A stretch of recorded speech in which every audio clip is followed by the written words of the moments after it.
Vamos repercutir a enquete de sexta-feira. Sexta-feira nós tivemos uma enquete aqui, onde a gente repercutiu uma lei lá do município de Chapecó, que multa os moradores lá de Chapecó que tiverem terrenos e não cuidarem aí da limpeza dos seus terrenos. Terrenos baldios, por exemplo, serão multados, que não tiverem a sua conservação, sua limpeza sendo feita pelo proprietário, serão multados. Além disso, a prefeitura vai executar o trabalho e cobrar o serviço também do proprietário do terreno. A gente repercutiu isso por aqui. Qual a sua opinião sobre essa lei do município de Chapecó? Tinha duas alternativas. Deveria ser aplicada em Timbó, inclusive para as calçadas. 89,2%, quase 90% das pessoas votaram nessa alternativa. Gostaram da ideia lá da prefeitura de Chapecó. Então fica a dica aí para as nossas autoridades aqui na cidade de Timbó também, porque,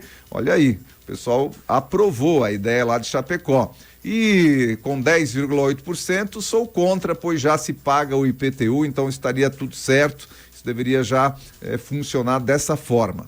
Mas 90%, vamos arredondar aqui, 90, né, contra 10%, então 90% gostaram da ideia lá de Chapecó, acham que seria bom se viesse isso aqui para Timbó também, no sentido de fazer com que os proprietários sejam responsáveis, sejam não só responsáveis já são, mas sejam responsabilizados no caso de não atuarem na limpeza aí dos seus terrenos, deixando aí terreno com mato, calçadas com mato, enfim, calçadas mal cuidadas e a falta de conservação dos terrenos interferindo aí também na questão pública. Então 90% aprovaram essa situação lá de Chapecó, em que além de multa, a prefeitura vai lá e limpa, mas cobra o serviço do proprietário dos terrenos. Muito bem, na semana passada repercutiu, né, alguns prefeitos aqui, o prefeito de Indaial enviando um projeto de lei para a Câmara de Vereadores, retirando a obrigatoriedade da vacinação, né, na hora de apresentar ali a matrícula, na hora de fazer a matrícula das crianças nas escolas. Prefeito de Blumenau também aplicando o decreto aí nesse mesmo sentido.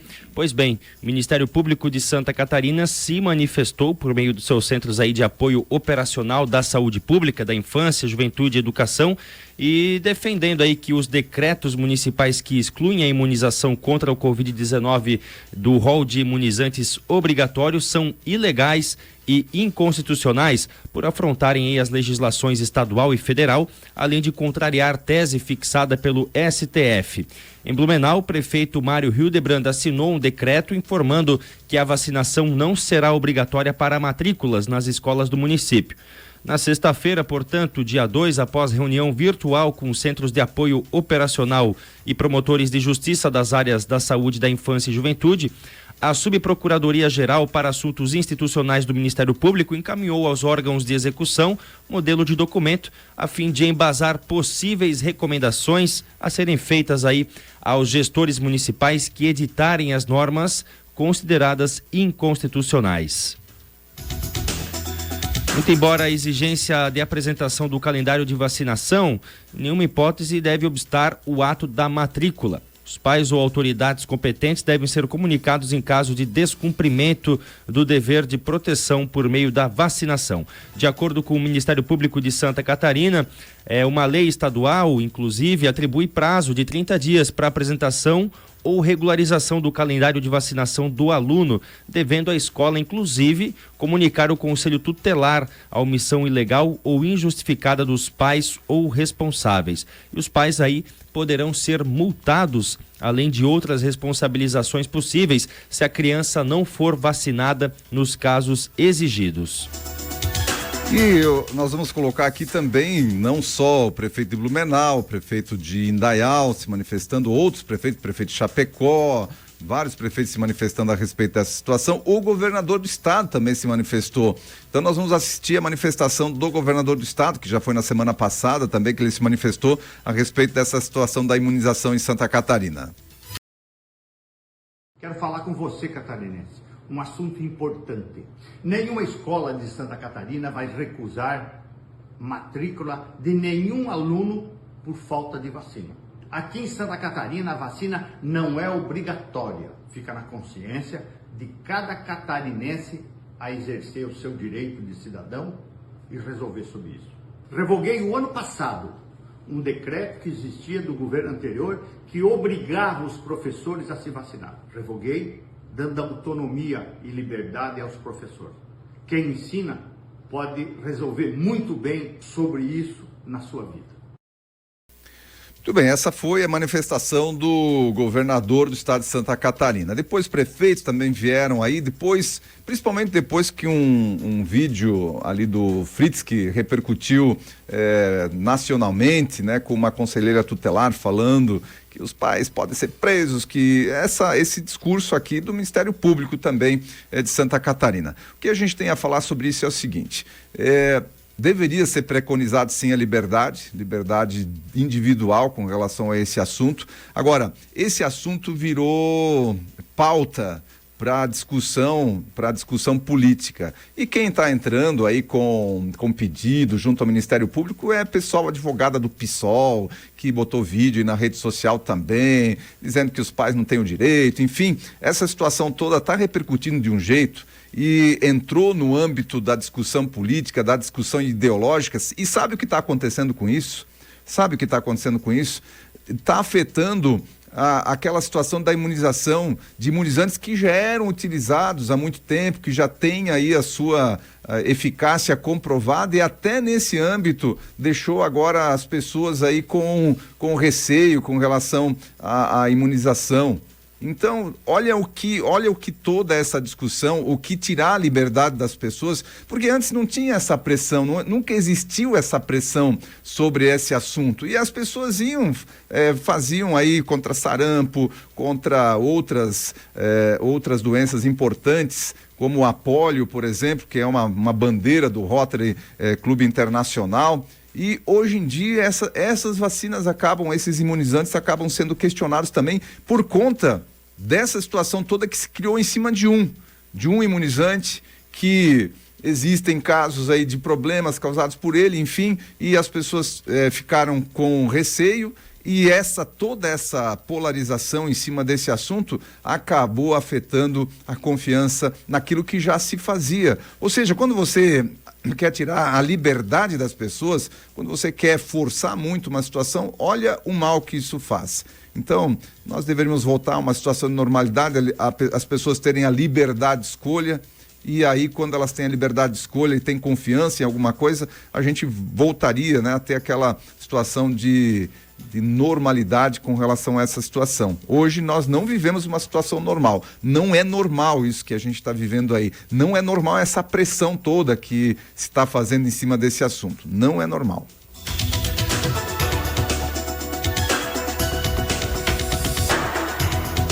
Olha, vamos dar um pulo na Argentina. O pacote de reformas liberais proposto pelo presidente da Argentina, Javier Milei, foi aprovado pela Câmara dos Deputados do país nesta sexta-feira, dia 2, por 144 votos favoráveis e 109 votos contrários. Os parlamentares, no entanto, continuarão discutindo ponto a ponto do texto a partir da próxima terça-feira, amanhã, após um longo debate acompanhado de protestos e incidentes nos arredores do Congresso. Em 3 dias de debate, a Lei de Bases e Pontos de Partida para a Liberdade dos Argentinos, chamada de Lei Ônibus, conseguiu o aval dos deputados, mas manteve menos de 400 dos mais de 600 artigos propostos por Milei. As negociações foram feitas com a minoria governista da extrema-direita e apoiadores do centro-direita, que solicitaram a retirada de alguns pontos do documento original. Nos arredores do Congresso Nacional, protestos deixaram dezenas de feridos nesta semana com o uso de efeito moral por parte da polícia argentina. Situação lá do Milei, ele está conseguindo a negociação mais importante, que é com o Congresso lá da Argentina. Obviamente que a lei original veio lá com 600, mas quem vai fazer esse tipo de negociação sabe que vai ter que abrir mão de alguns pontos. Então, é óbvio que quando ele apresentou uma lei com 600 artigos, ele sabia que de alguma coisa ele teria que abrir mão. Abriu mão né? Agora são 400 itens lá que vão ser implementados, ainda com muita discussão. Não foi uma votação, teve aí 109 votos contrários, ou seja, existe uma oposição forte lá ao Milei, a gente sabe disso, oposição dos sindicatos, oposição dos partidos de extrema esquerda lá ao Milei, mas ele obteve então uma vitória importante no sentido de tirar a Argentina desse fundo de poço na qual ela foi inserida.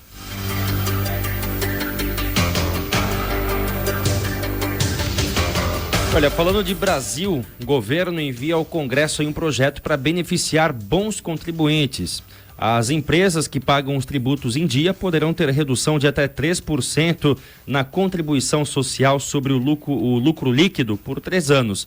A proposta consta do projeto de lei enviado na última quinta-feira, dia 1º, ao Congresso, que pretende beneficiar bons pagadores de impostos e punir devedores reincidentes.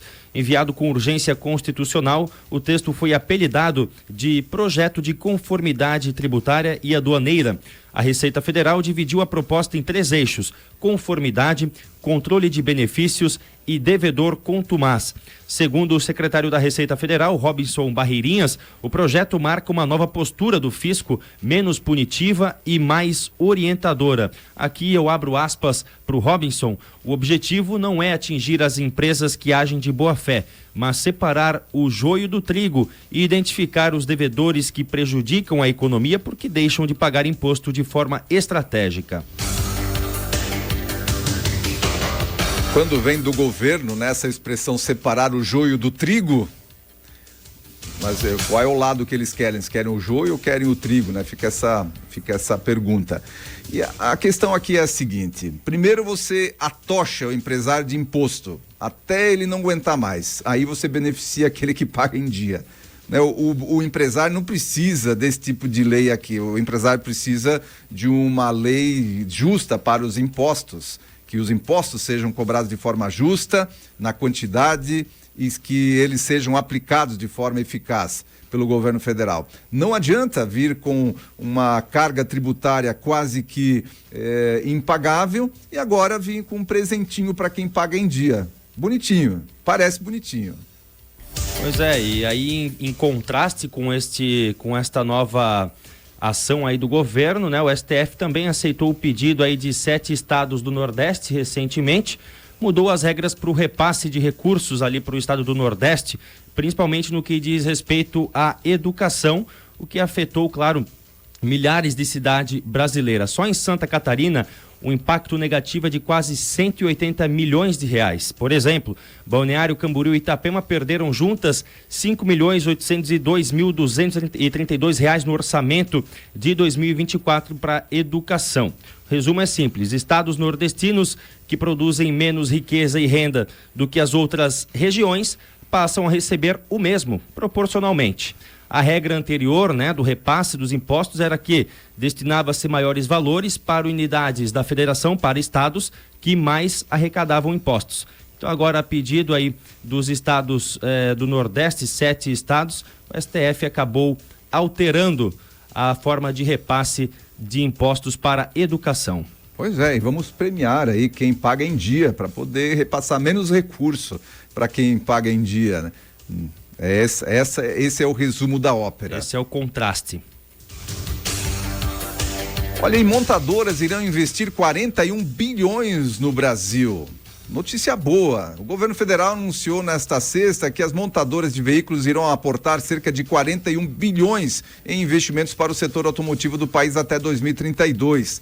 A declaração foi feita durante o evento Novo Ciclo de Investimentos da Volkswagen no Brasil, que ocorreu na sede da fabricante em São Bernardo do Campo. De acordo com o Palácio do Planalto, a Volkswagen planeja aportar 16 bilhões para o setor até 2028, com foco em descarbonização. Anteriormente, a montadora já havia comunicado o aporte de 7 bilhões na América Latina para o período de 2022 a 2026. A esse valor serão somados mais 9 bilhões. A fabricante deve lançar 16 6 novos veículos, incluindo híbridos, 100% elétricos e Total Flex. Além da Volkswagen, o Brasil deve receber investimentos de outras montadoras. A General Motors anunciou 7 bilhões para o país até 2028, enquanto a BYD Brasil trabalha na instalação de 3 novas fábricas na Bahia para produzir caminhões e carros elétricos, carros híbridos e chassis de ônibus. A Great Wall comunicou 10 bilhões em investimentos entre 2023 e 2032. A Renault, um montante de 5 bilhões de 2021 a 2027. A Caoa, o valor de 4,5 bilhões de 2021 a 2028, e a Nissan 2,8 bilhões de 23 até 25. Então são investimentos que já tinham sido anunciados antes aqui no nosso país e foram então com o aporte maior da Volkswagen agora, um aporte aí de total de mais de 40 bilhões das montadoras aqui no Brasil. Brasil que é um país emergente e que vai depender de uma economia forte para que esses investimentos aqui dessas montadoras dê resultado. Afinal, nós estamos falando aí de veículos que começam a ser vendidos na casa dos R$80 mil hoje, carros considerados carros populares.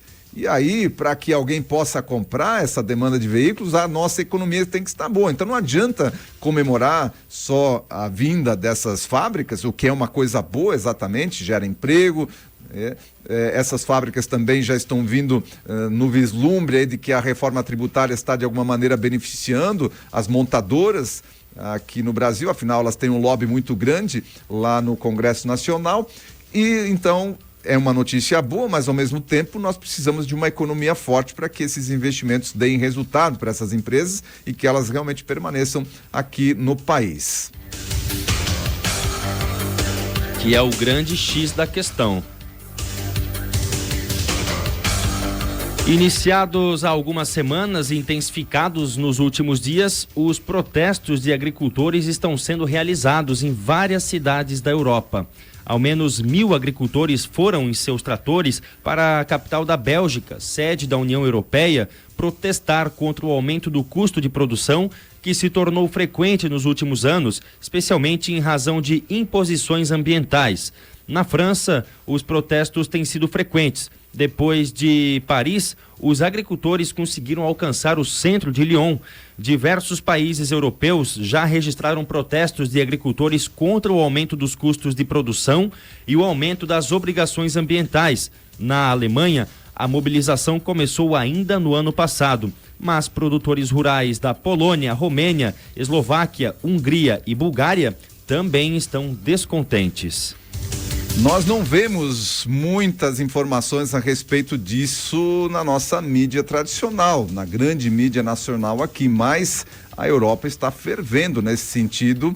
Os agricultores lá não estão nada satisfeitos, as exigências ambientais que estão sendo impostas por lá estão inviabilizando o agronegócio na Europa. Com isso, logicamente, quem ganha é o nosso país. Vejam só o momento, né, em que o nosso país vive. Os políticos, eles tendem a mais atrapalhar a atividade do país do que a ajudar. Mas veja o momento geopolítico que a gente vive. Aqui nós precisamos apoiar o agronegócio, enquanto por lá o pessoal está desincentivando o agronegócio, a gente vira mais uma vez o celeiro do mundo. A indústria automobilística olhando nosso país continental com bons olhos, vindo investir para cá. Então, olha, nós temos que ser muito incompetentes para não surfar nessa onda da geopolítica mundial, onde também o próprio mercado está se acomodando, não querendo mais depender, por exemplo, só da China e buscando outros players para garantir aí a cadeia global de fornecimento. É aquela história, nós temos que ser muito incompetentes para que não possamos aproveitar e surfar nessa onda da geopolítica mundial que está favorecendo nesse momento o nosso país.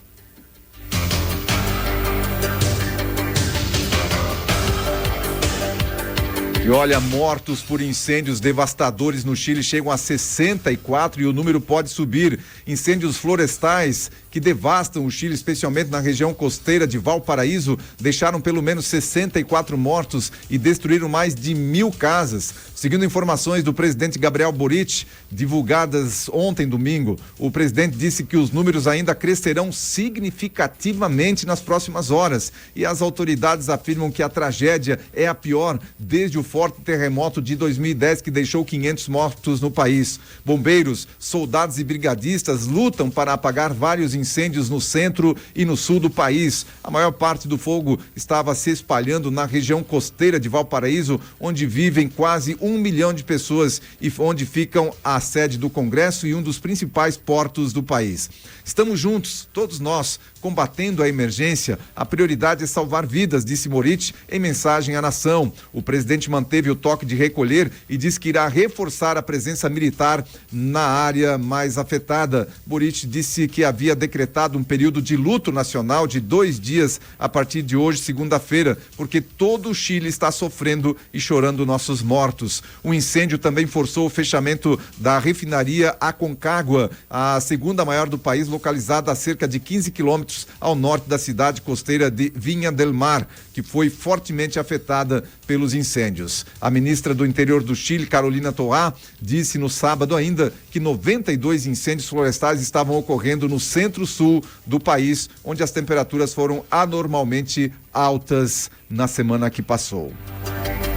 Situação realmente complicada. A gente está mostrando imagens para você aí dessa situação do Chile, daquela região onde foi afetada. Primeiramente você viu imagens do incêndio e agora você está vendo ali as imagens do que sobrou depois do incêndio ter sido de alguma maneira controlado por lá.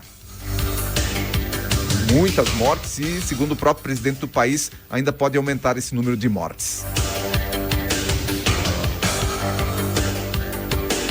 Olha, falando em Brasil novamente, as trocas promovidas pelo presidente Luiz Inácio Lula da Silva na Agência Brasileira de Inteligência, a ABIN, você já ouviu falar muito aí na última semana, se tornou alvo de críticas de servidores da instituição. Em carta divulgada na última quarta-feira, o grupo lamentou a nomeação de pessoas sem experiência na área para o alto escalão da agência. É necessário que a atividade seja conduzida por quem conhece seus meandros, escreveram os servidores. As reiteradas nomeações de pessoas que não possuem experiência na prática de inteligência nacional para a posição de direção fragilizam a atividade. Ingressamos na ABIN por concurso público e temos mulheres e homens preparados para dirigir a agência, a qual dedicamos toda uma vida, diz aqui o trecho da carta. Os servidores da ABIN defendem ainda a criação de uma vara judiciária especial para autorizar ações de inteligência. Nossas servidoras e servidores precisam trabalhar com apropriada segurança jurídica, afirmam aqui os trabalhadores. Realmente a ABIN tem sido alvo aí da mídia nacional em função de supostas irregularidades na agência durante o período do governo de Jair Bolsonaro. Até agora nada sendo provado nessa narrativa que está sendo divulgada em âmbito nacional, mas está aí sendo alvo da mídia. Mas agora também essa situação dos próprios servidores da ABIN escrevendo uma carta reclamando da imposição de nomes sem experiência para uma agência que é totalmente técnica. Mas o conhecimento, a habilidade técnica nunca foi preocupação deste governo que está aí para cargos importantes.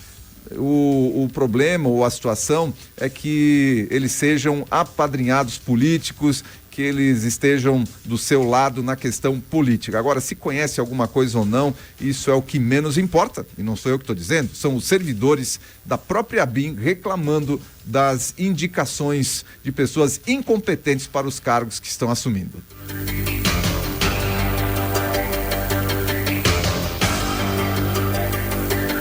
E assim a gente encerra esse primeiro bloco aí de informação para você na manhã desta segunda-feira, dia 5 de fevereiro de 2024.